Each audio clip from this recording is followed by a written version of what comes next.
سلامونه تاسو ته او ستاسو په طریقه ټول لیدونکو ته الله تعالی مو ټول کامیاب ولره. زه محمد حافظ محمد یعقوب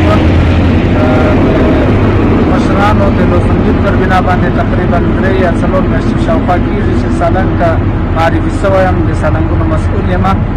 نو لله الحمد د مشرانو د زیات توجه په بنا باندې په سالنګ کې موږ جدي کار شروع کړی دی. چون د هوا د یخېدو له امله څو ورځې 3-4 ورځې کېږي چې کار توقف دی. او انشاءالله العزیز چې موږ د روس نه د منقل خریداري هم کړې ده چې په نږدې ورځ کې به راورسېږي او انشاءالله تر منفي 20 تر منفي 15 پورې موږ کار کولی شو. او تاسو انشاءالله شاهدان یاست چې موږ په سالنګ کې په دونې سختۍ کې بدیله لار موټرانو ته جوړه کړې ده.